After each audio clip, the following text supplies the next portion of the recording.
Eduardo Marañón. Muy buenos días con todos. ¿Me logran escuchar?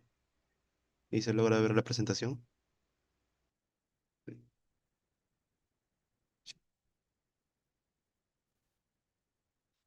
Ya. No sé si la parte de arriba se nota algo como que se estuviera tapando o... entonces, ya de acuerdo. Voy a ponerlo en la parte superior. Está bien. Ya. Bueno, muy buenos días con todos.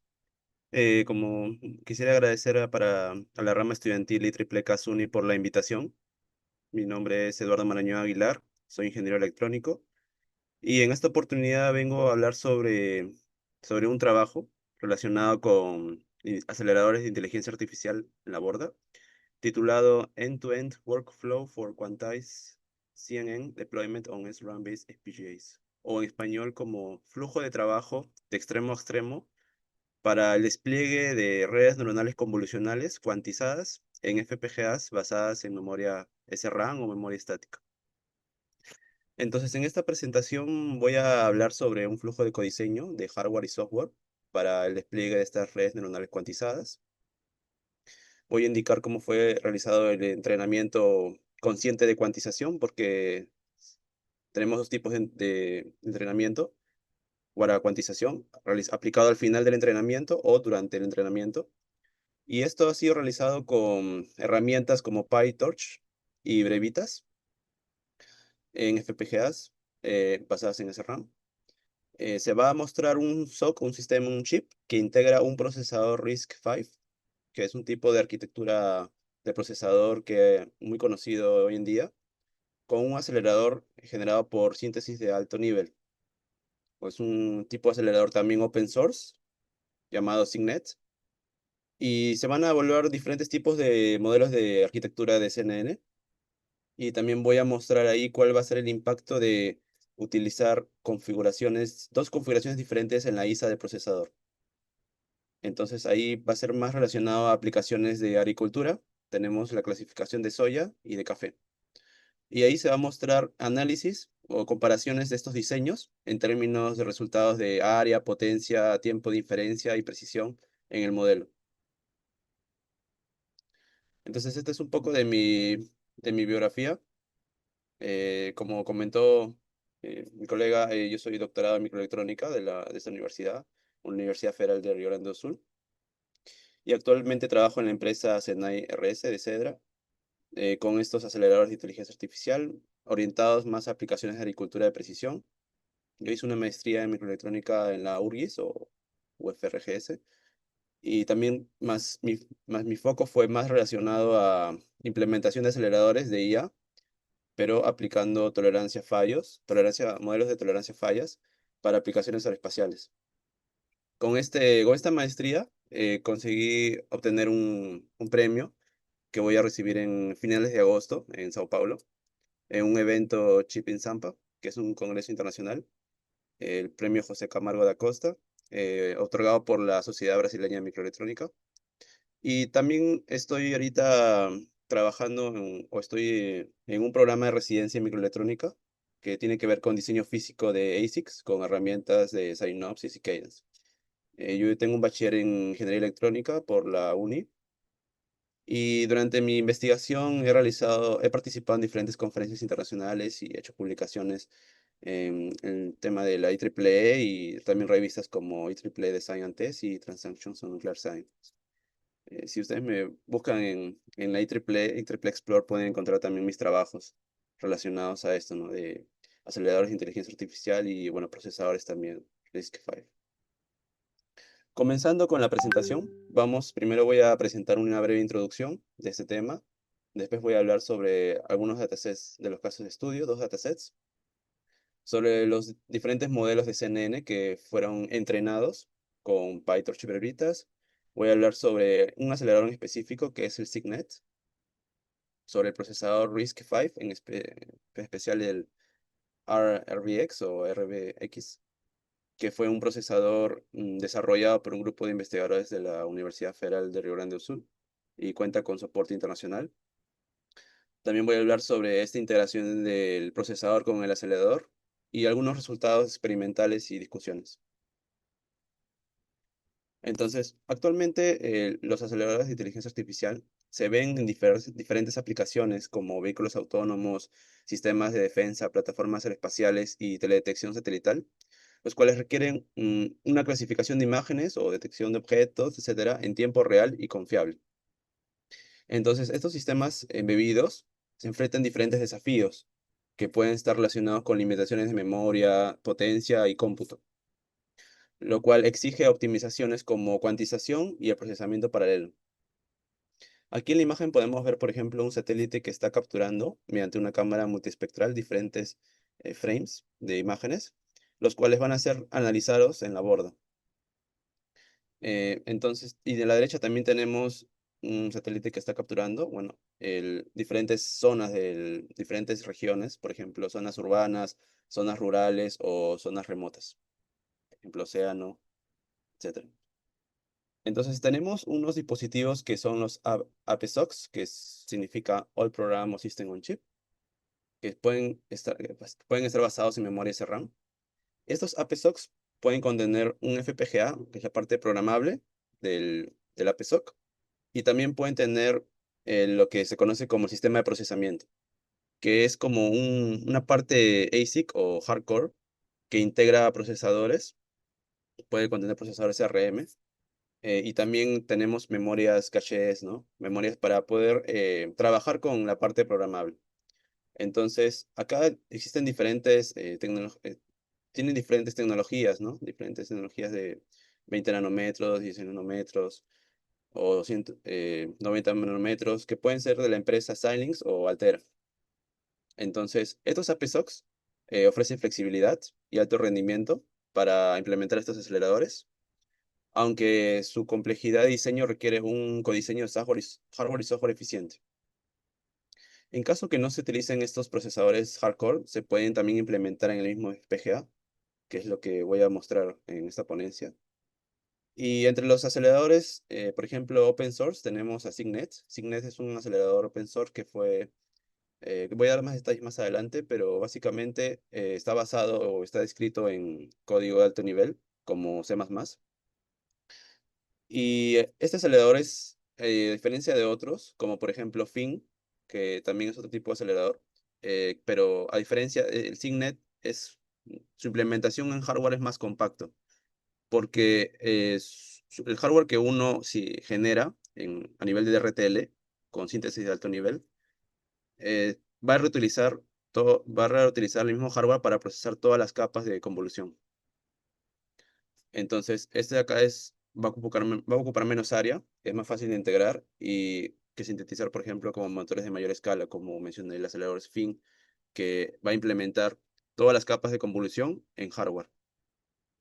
Entonces, acá abajo tenemos una imagen de una aplicación, por ejemplo, de clasificación de granos de soya, que puede estar inmaduro, intacto o dañado. Y ahí, por medio de cámaras, clasificación de imágenes, podemos separar estos tipos de granos. Y a la derecha tenemos una arquitectura básica del FPGA. Tenemos ahí el acelerador de CNN. Podemos utilizar una memoria en el chip. Por ejemplo, en el FPGA tenemos las memorias VRAMs, las cuales podemos usar para almacenar datos intermedios durante nuestro procesamiento. Puede almacenar también feature maps o puede almacenar también imágenes, los píxeles de la imagen o los pesos del modelo. Dentro del FPGA tenemos los elementos de procesamiento que van a realizar las operaciones multiplicación-suma.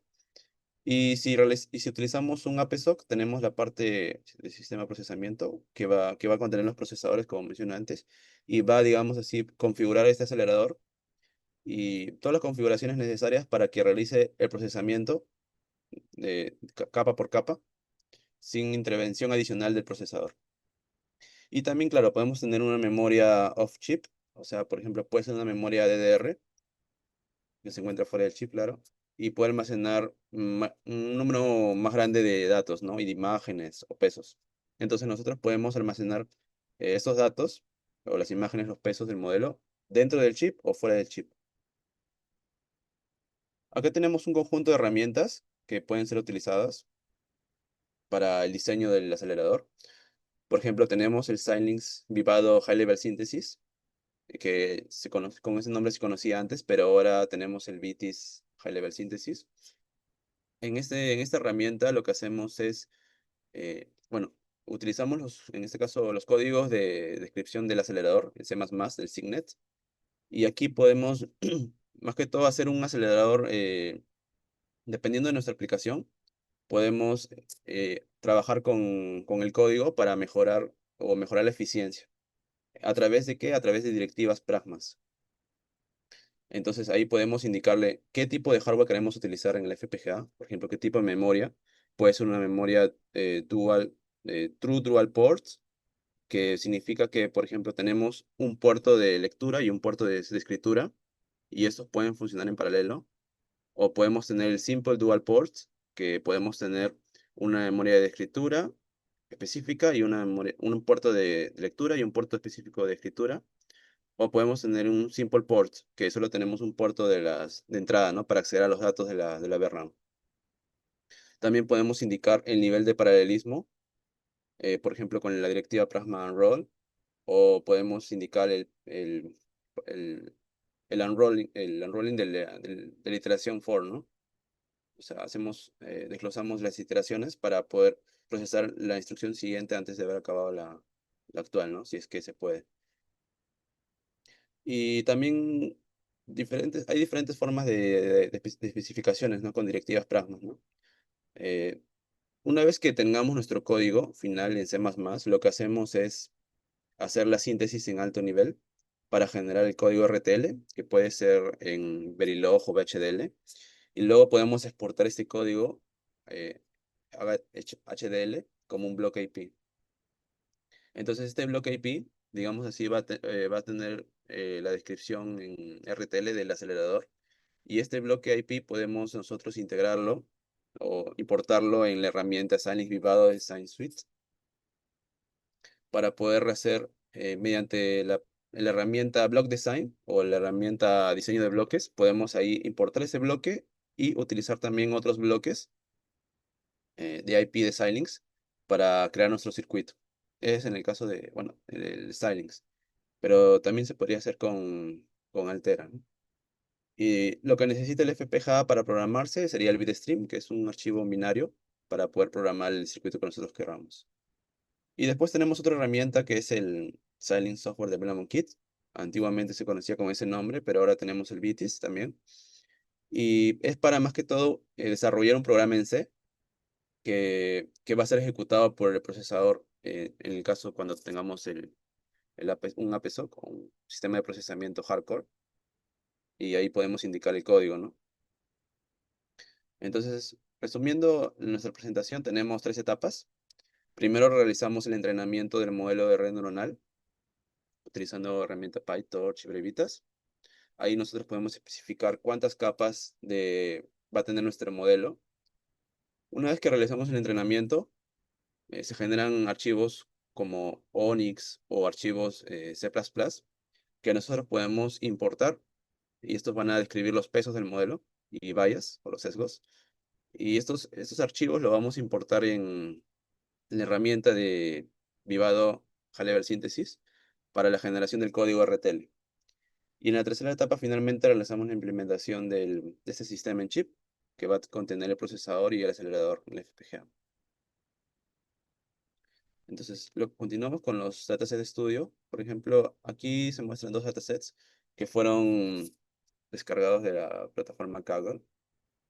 Primero tenemos el dataset de semilla de soya. Aquí el objetivo es la clasificación de la calidad de semilla. Podemos tener diferentes tipos de calidad de semilla o estado. Puede ser inmaduro, intacto, puede ser un poco roto o puede ser spot con algún tipo de enfermedad, ¿no? Y también cuando tiene la skin damage o la piel o la superficie un poco dañada. En este caso, el modelo consideró las tres clases principales, inmaduro, intacto y dañado. Y después de este conjunto de imágenes, aquí vemos la cantidad de imágenes, el número total de imágenes. Y en el caso del otro dataset, lo que hacemos aquí es la clasificación de acuerdo al nivel del tostado del grano. Tenemos oscuro, verde, claro y medio, tostado medio. Y aquí tenemos un número de imágenes por cada clase. Entonces, algunas características sobre estos modelos fueron estudiadas 4 modelos de arquitecturas personalizadas, variando de 2 a 5 capas convolucionales. Estas capas convolucionales son cuantizadas y fueron definidas utilizando la biblioteca Brevitas. Y estas capas, después de realizar las convoluciones, tenemos una activación ReLU, que consiste en colocar, si el valor es negativo, lo ponemos en cero, o si es positivo, lo dejamos así. Digamos que es una activación que requiere un costo bajo, un costo menor comparado con otros tipos de activaciones. Y finalmente tenemos la parte de clasificación, que es el Global Average Pooling, que es como cuando tengamos el número de canales iguales al número de canales de salida, o sea, en la última capa, ahí lo que vamos a hacer va a realizar una suma de todos los valores de cada canal y los va a promediar, ¿no? Y con eso va a definir cuál es la clase inferida de acuerdo al valor. El valor mayor va a ser la clase inferida. Luego tenemos por ejemplo, la cuantización durante el entrenamiento. Vamos a tener, en este caso fueron pesos y sesgos de 8 bits. En- Puede realizarse también con menos bits, por ejemplo, 2 bits, 4 bits, 6 bits, etcétera. Generalmente son múltiplos de 2. Y también tenemos, bueno, el capa de salida que va a tener n canales finales y va a ser adaptado al número de canales de cada dataset. En el caso de la primera aplicación son 3 clases y en el caso de la última son 4 clases. Y el objetivo aquí va a ser analizar de forma sistemática las trade-offs o las compensaciones entre la complejidad de la red, el uso de recursos en hardware y la precisión en la inferencia. Entonces aquí tenemos las 4 arquitecturas de este estudio.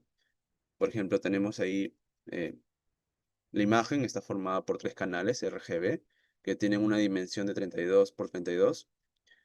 Y luego vamos a realizar las capas convolucionales. En este caso, el acelerador Signet trabaja con capas convolucionales, Global Average Pooling y ReLU.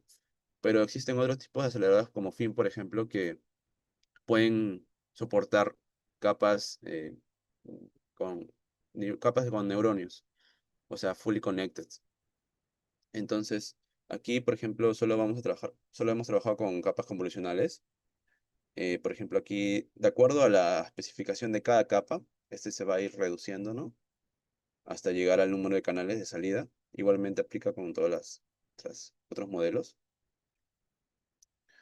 Alguna breve descripción del acelerador Signet. Es un acelerador, es un motor de inferencia para solamente redes neuronales convolucionales, desarrollado por David Gespen durante su maestría en la ETH Zurich, y fue orientado más para procesar algoritmos de IA. Está escrito en lenguaje C++ y se sintetiza un lenguaje de descripción de hardware utilizando Xilinx Vivado HLS. También puede adaptarse para otros tipos de herramientas, para Altera, por ejemplo, también. Pero ahí se tendría que trabajar con las directivas Pragmas, porque entiendo que no necesariamente son iguales, ¿no? Varían un poco si pasas de una herramienta a otra. El código fuente de Signet es parametrizable. Por ejemplo, tú puedes indicarle cuántos elementos de procesamiento vas a utilizar, cuánta memoria de cache vas a utilizar interna, eh, etcétera, ¿no? Y también se configura para un modelo específico de CNN. Luego el procesador va a ser el encargado de configurar este acelerador en tiempo de ejecución. Realiza primero la configuración y luego el acelerador va a realizar consecutivamente el procesamiento de cada capa convolucional. El Signet se ejecuta de forma independiente de la CPU, como mencioné antes. Va a leer los parámetros de los pesos, de las entradas de la memoria interna o externa. La memoria interna puede ser, por ejemplo, que tú utilices memorias VRAMs, y la memoria externa, por ejemplo, puede ser una memoria DDR. Sin embargo, utilizar una memoria DDR puede tomar más tiempo en la transferencia de estos datos. Y bueno, los pasos de configuración y la ejecución se repiten para cada capa CNN, reutilizando el mismo hardware. Aquí tenemos una descripción sobre los componentes internos. A la derecha vemos esta arquitectura y he agrupado ahí con mismo color los componentes principales. Primero tenemos el Mac, que va a realizar las multiplicación y sumas. Está compuesto por los elementos de procesamiento y aquí, por ejemplo, a la entrada tiene un buffer para para poder leer los datos de las caches. Las caches son memorias que pueden estar implementadas con VRAMs, que va a contener, por ejemplo, el iCache va a contener los píxeles de la imagen que son leídas desde la memoria principal. El WCache puede tener los pesos. El OCache o el output cache tiene las salidas de cada procesamiento o los feature maps. El Gcache tiene Global Pooling Cache, los resultados finales de procesamiento, después de aplicar la capa de Global Pooling. Luego tenemos el controlador de memoria, que va a implementar el intercambio de datos con la memoria principal y algunas interfaces Xi. Por ejemplo, tenemos Xilite, que es una interfase que se va a comunicar con el procesador para poder configurar este acelerador. Típicamente tiene registros que van a almacenar la configuración que uno desea. Y el XI interface que se va a comunicar con la memoria principal, para poder leer los datos de los imágenes, de los píxeles de la imagen, de los pesos, o también para poder transferir los resultados finales a la memoria principal. Como mencioné antes, tenemos las caches. Ahí cada tipo de memoria va a almacenar un dato en específico, en particular. Y luego tenemos el generador de direcciones que va a realizar cálculos de direcciones, valga la redundancia, para poder leer una dirección específica de la memoria o también almacenar un resultado final en una dirección específica. Tenemos el procesador RISC-V RBX. Este procesador es un soft-core IP de código abierto. Es escrito en Verilog. Y para la implementación FPGA, típicamente, dependiendo también de la FPGA que uno utilice, puede trabajar entre 40 a 50 MHz. Tiene soporte bare metal y sistema operativo FreeRTOS o FreeRTOS. Y está basado en un conjunto de instrucciones RB32i, que es entero de 32 bits, y soporta extensiones. Por ejemplo, estas extensiones permiten que el procesador requiere o realiza un mejor procesamiento para trabajar con diferentes instrucciones. En este caso tienes instrucciones tipo CIRSC, que permite acceso a registros de control y estado para la gestión del sistema, y una extensión ZMUL, que permite realizar multiplicaciones en hardware para acelerar las operaciones aritméticas. En este caso, utilizar una extensión ZMUL va a requerir utilizar los DCPs para realizar esas operaciones de multiplicación de forma más eficiente y con eso reducir el tiempo de procesamiento, el tiempo de inferencia. Estos procesadores RISC-V también se caracterizan por ser tipo modulares, porque pueden tener diferentes componentes y esos también se pueden, como son de código abierto y no necesitas licencia, tú puedes también modificarlos o mejorarlos dependiendo de tu aplicación. Entonces tienes el UART, componentes como UART, el SPI, básicamente periféricos de comunicación. Y en este caso, este procesador tiene un módulo Xilite para poder comunicarse con el sistema, con el acelerador, ¿no? Para poder facilitar su integración en el SoC. Entonces su línea base es RB232i más extensión CIRCS y tiene una variante ZMUL que fue integrada hace poco. Estos códigos del RBX están escritos en un GitHub que ustedes pueden también acceder a de forma en la web y también bajarse, y también hay ejemplos también para poder implementar este procesador. Entonces tenemos acá el sistema on chip. Aquí tenemos un caso particular que fue implementado en la plataforma Nexus Video. Es una placa que tiene, bueno, diferentes periféricos, GPIO, tiene también HDMI para lectura de datos a nivel de video, Y dentro de ella tiene un chip. Dentro del chip tienes el FPGA, que es el AMD Xilinx RTX, es un equivalente al AMD Xilinx RTX 7.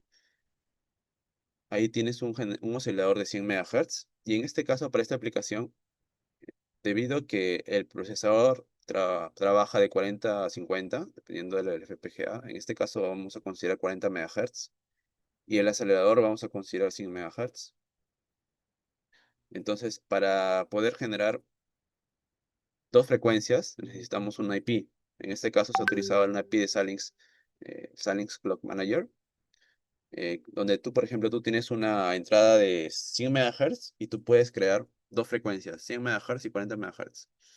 Todo esto se hace a nivel de bloques, el block diagram de Xilinx, que uno pueda acceder a él en la herramienta de Vivado. Entonces tenemos al lado izquierdo el procesador y su estructura interna.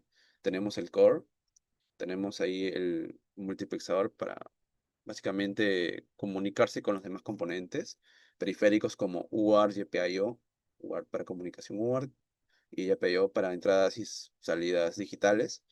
Tenemos ahí el XI Bridge que permite comunicación por protocolo XI, la core, la memoria RAM que va a contener el programa que va a ejecutar el procesador, un timer que básicamente va a trabajar con tiempos y va a permitir soportar FreeRTOS. Luego tenemos el acelerador, tenemos ahí, hemos utilizado dos IPs de crossbars. Entonces ahí básicamente le permite al procesador acceder tanto al procesador acceder tanto al acelerador como a la memoria.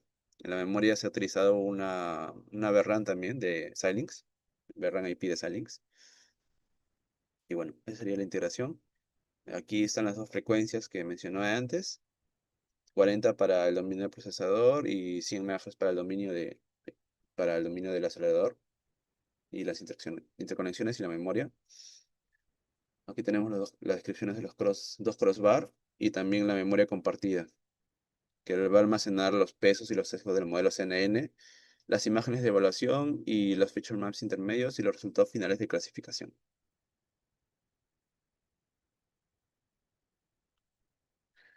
El entrenamiento del modelo fue realizado con PyTorch y Brevitas. Estos fueron utilizados códigos escritos en Python para poder entrenar el modelo, pero ahí Brevitas, digamos que permite realizar un entrenamiento consciente de cuantización. Entonces ahí uno puede definir la arquitectura del modelo que uno desea. También se puede utilizar en modelos fully connected o capas fully connected. Especificar ahí cuál va a ser la dimensión de entrada, cuál va a ser la dimensión de salida, a qué nivel de cuantización uno desea trabajar. Fue utilizado el optimizador Adam, que le va a indicar la herramienta cómo es que los pesos van a variar para el entrenamiento. Un planificador con Sign Learning, que va a indicar cómo es que la tasa de aprendizaje va a variar de forma de coseno. Va a iniciar con una tasa de aprendizaje 10 a la menos 4 y luego va a ir siguiendo, ¿no?, esta función. El número de batch o el tamaño del batch, el número de muestras que se van a entrenar en forma paralela, el número de épocas, que es el número de pasadas de entrenamiento, el tipo de función de pérdida, que va a generar el error entre lo que debería ser y lo que está prediciendo. Y bueno, aquí sobre los criterios de selecciones se va a considerar el modelo con mayor acuracia o mayor accuracy alcanzado durante el entrenamiento. Aquí, con respecto a la cuantización, se realizó de 8 bits para pesos y activaciones. Entonces, para la primera aplicación de semillas de soya, tenemos aquí una tabla que muestra diferentes valores de resultados después del entrenamiento. Por ejemplo, para dos capas, aquí tenemos de dos capas, tres capas, cuatro capas y cinco capas. Tenemos para cada clase, tenemos los valores de precisión y el recall, que es un tipo de métrica también, y el F1 score, que se calcula como la media armónica entre la precisión y el recall. Y la accuracy, el número de parámetros de cada modelo y el número de operaciones de multiplicación y suma. En este caso, este parámetro va a ser muy importante considerar durante la implementación del FPGA, porque si es que consideramos muchas, quizás si es que consideramos mm, un modelo tenga más capas, pero si el número de MAC es menor, puede tomar menos tiempo en procesar todas las capas, ¿no? O realizar todas las operaciones de multiplicación suma. En este caso, este de acá, el CNV5, tiene menos operaciones de multiplicación suma que la 4 y la 3. Entonces ahí, sin embargo, este tiene menos, pero sin embargo tiene mayor accuracy, con mayor accuracy. Eh, Eso va a depender de, bueno, el entrenamiento y de todos los parámetros que nosotros configuremos para el entrenamiento con Levitas y PyTorch. Y aquí a la derecha se muestra cómo es que, cómo es que estos parámetros de precision y recall se ven gráficamente. En la diagonal del medio se muestran los valores o el número de imágenes que fueron acertadas, tanto de forma predicha como la etiqueta verdadera. Y aquí vemos que a medida que aumentemos o a medida que nos vayamos a un modelo de más capas, se va mejorando o se va reduciendo el color rojo. Disculpen por la huella. Luego tenemos para la otra aplicación de granos de café. Tenemos aquí también otras métricas como Precision y Recall. Tenemos aquí también, bueno, en este caso el modelo consiguió mm, obtener mejores resultados de dos capas. Consiguió una accuracy de 87%, luego uno de 93% y uno de 100%. Luego tenemos con respecto al número de recursos implementados o utilizados en el FPGA. En el FPGA podemos tener recursos hardware como LUTs, que son los lookup tables, que básicamente utiliza tablas de verdad para implementar una función lógica. Tenemos los flip-flops de tipo D, básicamente para almacenar. o- Tenemos un flanco de clock, subida, que va a indicar cuándo es que se va a almacenar el dato, o un bit. Luego tenemos las memorias VRAMs, que van a almacenar un conjunto, mayor cantidad de bits, y que nosotros podemos configurar a esta memoria, ¿no? Como True Dual Port, Simple Dual Port o Simple Ports, dependiendo de nuestra aplicación también. Y aquí se muestra, ¿no?, el número de VRAMs y el número de SPs, que son como hardware específico para poder realizar procesamientos de multiplicación y suma, o multiplicación y acumulación, que se utilizan mucho cuando se implementa una red neuronal. Y los EB, que son los Essential Bits, en el FPGA de Xilinx podemos ahí indicar en un archivo de constraints o archivo de XTC. Ahí indicamos que queremos obtener el número de Essential Bits. Y estos bits digamos así, eh, van a definir la funcionalidad de nuestro circuito.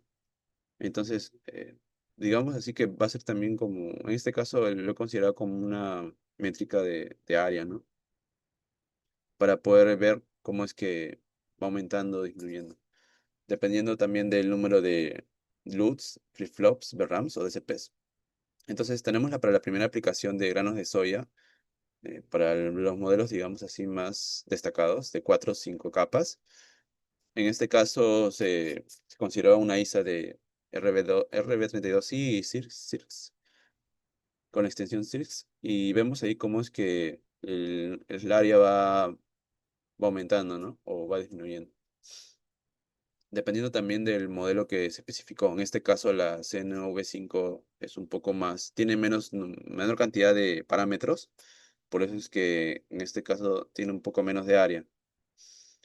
Y vemos aquí que el número de SPs se incrementa cuando pasamos desde una ISA RV32i, sí, más CIRCS, más una ZMUL. En este caso se está utilizando mm, multiplicadores o DCPs para poder realizar de forma más eficiente las instrucciones de tipo multiplicación entera. Luego tenemos la otra aplicación de granos de café. Tenemos de 3 capas, de 4 capas.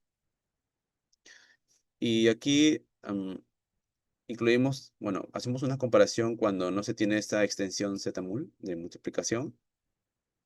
Vemos ahí cómo es que varía el área y también en la cuarta capa también cómo es que varía. Luego tenemos los consumos de potencia que pueden ser obtenidos también con la herramienta Xilinx en Vivado. Esta de acá es la potencia dinámica, que va a indicar la potencia consumida por el hardware, ¿sí?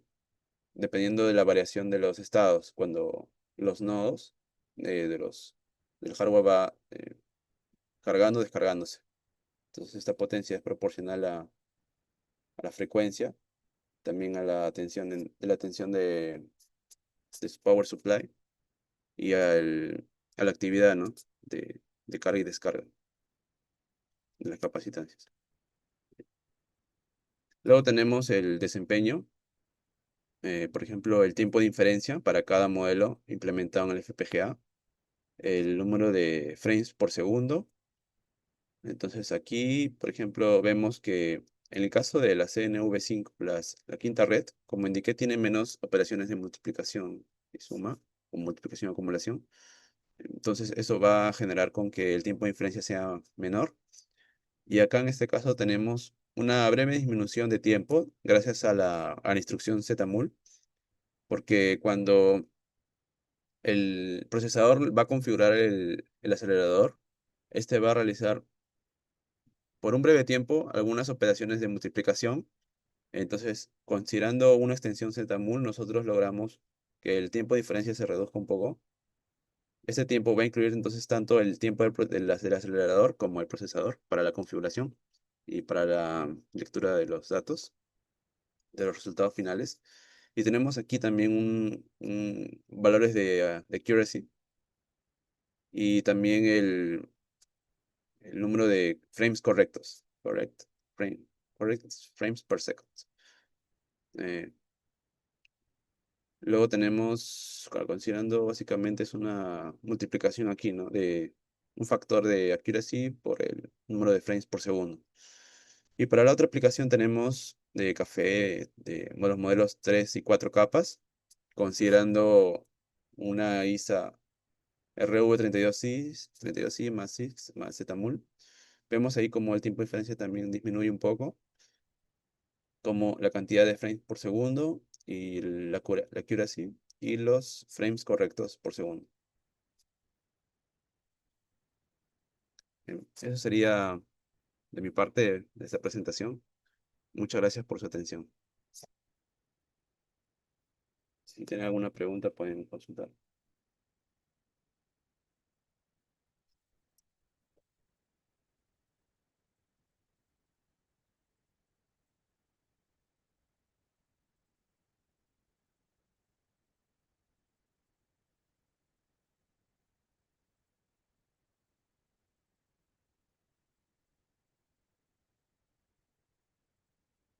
Aló,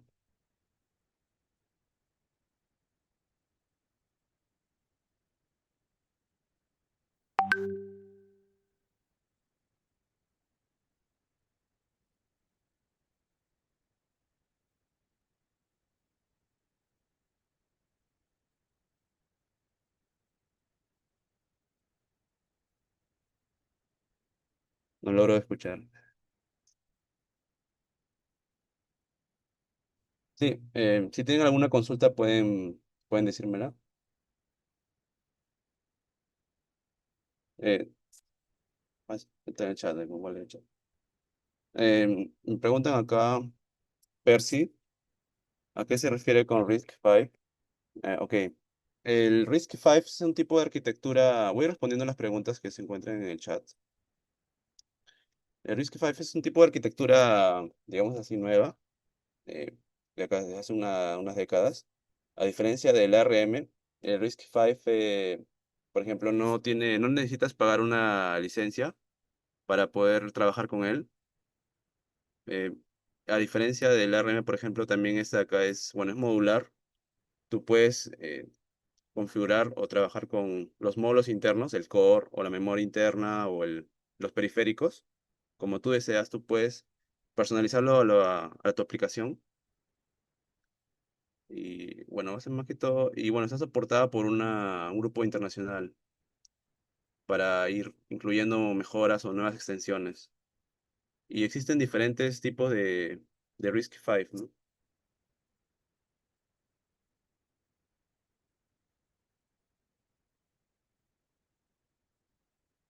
Una pregunta después de Montes.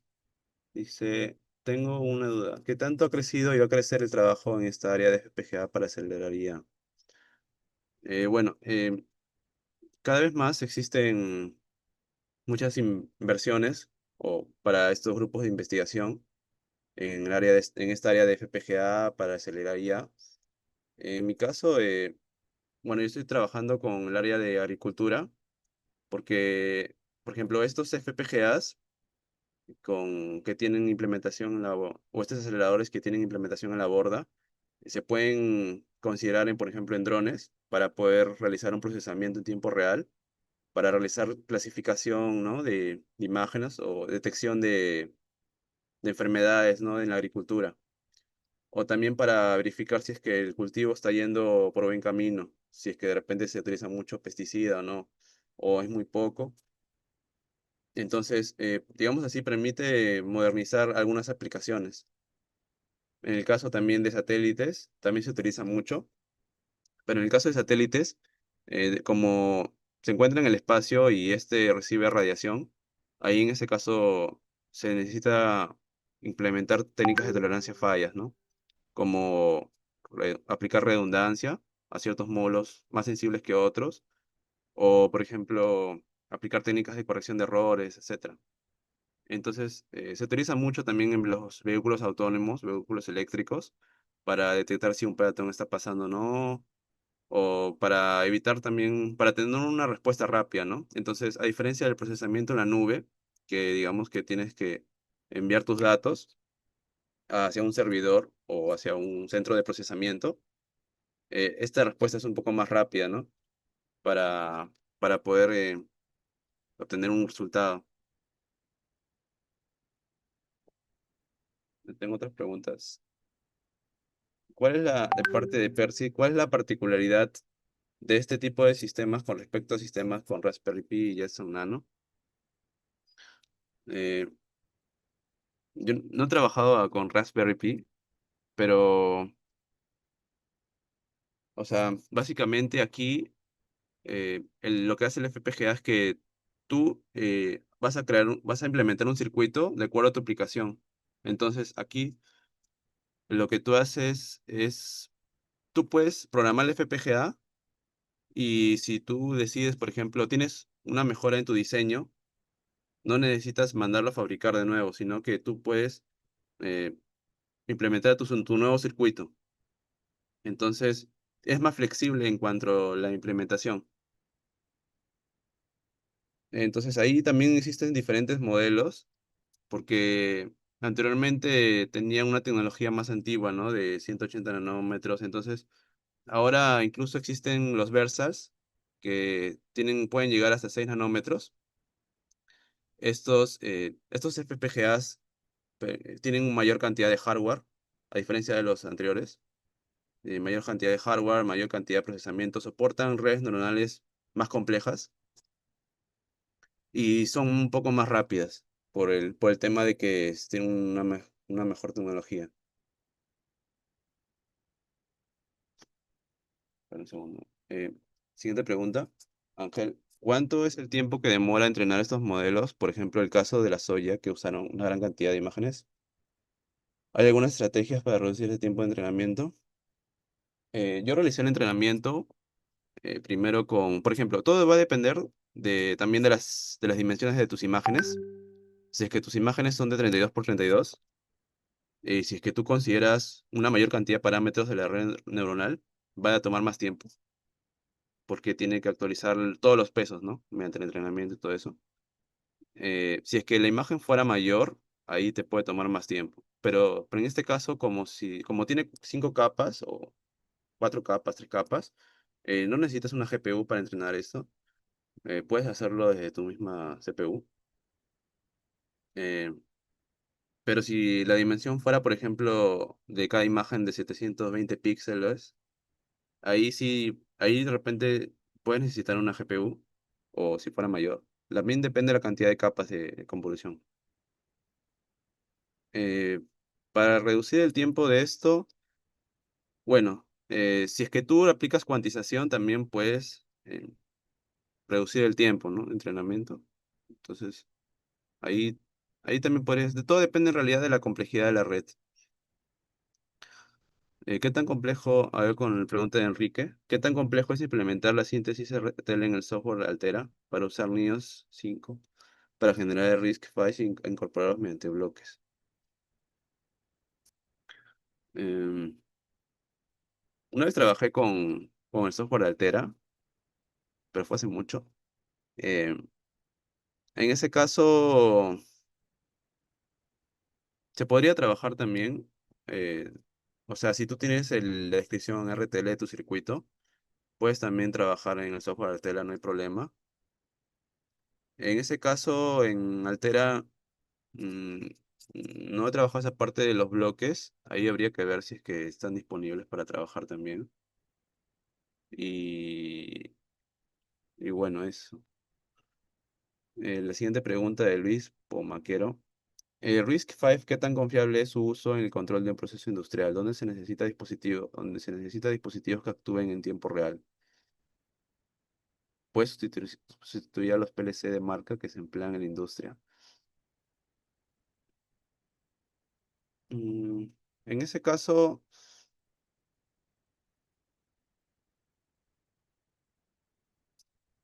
mm, se tendría que ver la aplicación, cuánto es el tiempo adecuado de respuesta que se necesita, porque los procesadores en FPGA, por ejemplo, pueden trabajar con 50 MHz. Algunos trabajan con 50 MHz.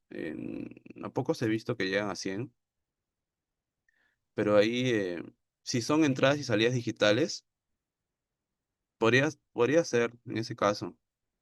O sea, porque el circuito ahí es más digital, ¿no? Entonces, puede ser que también se pueda trabajar en la industria, ¿no? Con estos procesadores. Luego tengo otra pregunta del INCC. Un ejemplo de código de IA aplicada con FPGA. Un ejemplo de código de IA aplicado con FPGA. O sea, acá, por ejemplo, creo que se refiere a los modelos. Bueno, los modelos de IA se pueden también implementar directamente, no solamente con el acelerador Signet. Eh, hay diferentes artículos también sobre eso. Por ejemplo, en el caso del acelerador FIN, ahí lo que haces es implementar cada capa convolucional directamente y ahí lo que hace un procesamiento tipo pipeline, o sea, termina de procesar una capa, luego continúa con la otra y así sucesivamente. Pero la desventaja es que utilizas muchos recursos y hay casos en que si es que tú utilizas un nivel de cuantización de 8 bits, algunos FPGAs no consigues hacer que entre todo el modelo en el mismo FPGA, ¿no?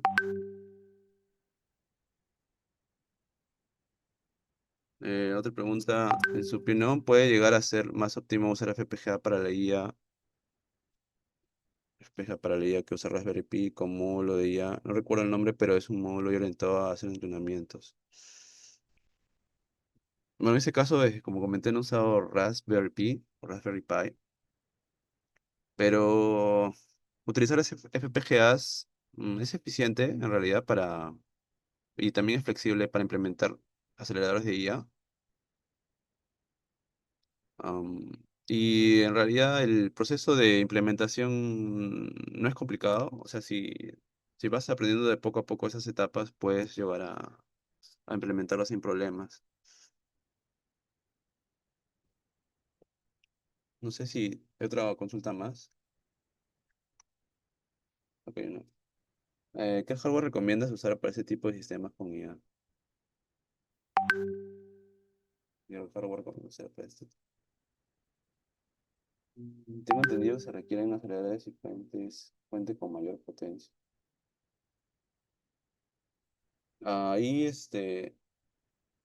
o sea, la ventaja del FPGA es que no consume mucha potencia porque ahí es como que tú Pero bueno, si lo comparas con un ASIC, bueno, el ASIC es más eficiente en cuanto a potencia, pero en el caso del FPGA, ahí digamos que tú puedes utilizar los recursos de hardware que vas a utilizar en tu aplicación.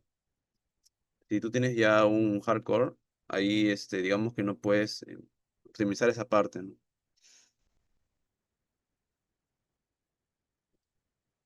Pues otra consulta de Javier.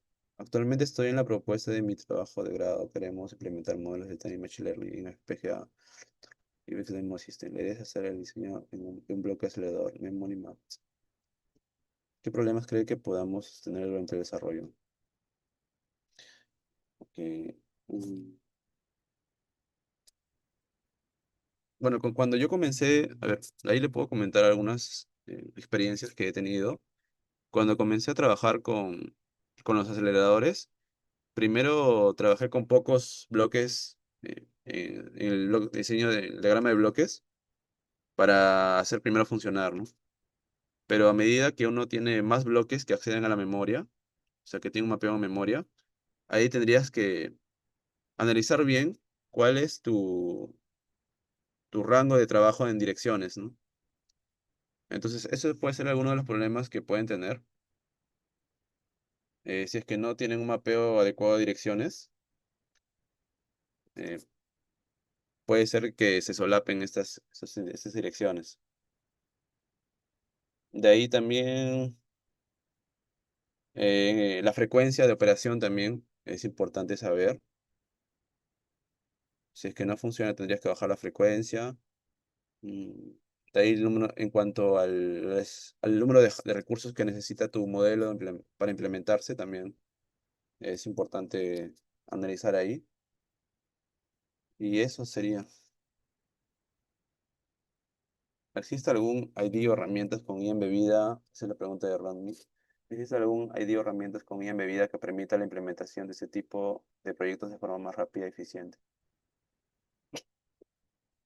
Hay algunos trabajos que he visto que lo que hacen es, usan unos frameworks para poder, en vez de uno decir, voy a utilizar estas capas convolucionales con estas dimensiones y estas características, lo que hacen es utilizar, por ejemplo, algoritmos genéticos para analizar un conjunto de modelos de redes neuronales y de ahí elegir, digamos así, el modelo que compense en cuanto a complejidad, área, eh, accuracy o precisión y también tamaño, ¿no? De implementación. Otros, por ejemplo, han desarrollado otras herramientas para poder elegir durante el entrenamiento el modelo más adecuado, de acuerdo a la aplicación también. Después de eso, también he leído también de que existen modelos descritos en Python que van directamente, pasan por C++ y van hacia una descripción RTL. Ese también es otro camino. Pero en sí hay diferentes tipos de aceleradores que uno puede utilizar, ¿no? Para trabajar. Pero los que les he mostrado hoy día es uno, digamos así, de código abierto. O sea, ustedes pueden entrar a la descripción del acelerador de Signet. Solo ahí tendría que ustedes adaptar para la aplicación que ustedes quieren, porque en ese caso el creador usó para 1000 imágenes el modelo que implementó. En ese caso ustedes pondrían que también variar la aplicación, tendrían que variar el nivel de cuantización y bueno, eso, ¿no? El FPGA con los que ustedes quieren trabajar. Curso de IA con FPGA Drap en Perú vía online. Eh, He visto cursos de FPGA en, con la empresa Maelpro, pero de ahí, con IA, en mi caso no he visto. O sea, eso de ir del IA con FPGA lo aprendí en la maestría en la Federal de Río Grande do Sul. Ahí trabajando más que todo con proyectos, pero sí en cursos online sí no tengo conocimiento. Otra pregunta de Alexis, acelerador Signet ejecuta las operaciones de punto flotante. También es posible. Ahí tú puedes, o sea, en el acelerador, como tú tienes la descripción en nivel alto, C++, Tú puedes ahí elegir qué tipo de operaciones vas a realizar, ¿no? Si quieres punto flotante, si quieres punto fijo, o si quieres entero, de 8 bits. O si quieres...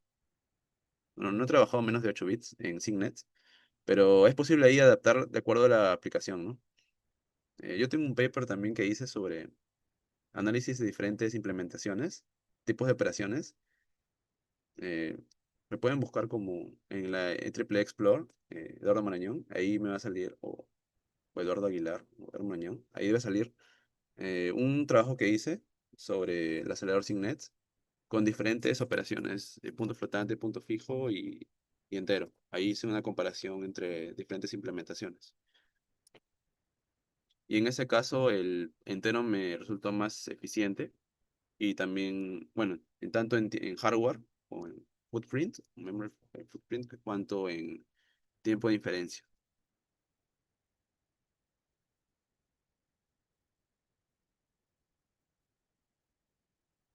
Creo que no hay más preguntas.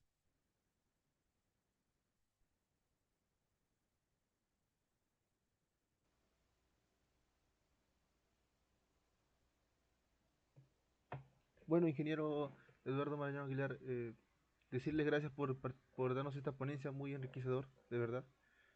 Agradezco la invitación que acepté. Muchas gracias por la invitación. Encantado. Y bueno, será hasta otra oportunidad. Eh, ¿Verdad, ingeniero? ¿Me podría pasar la transparencia por LinkedIn? Sí, claro. Sí, lo puedo pasar. Gracias, Ángel, por la invitación. Muchas gracias, ingeniero. Un gusto, un gusto. Chao.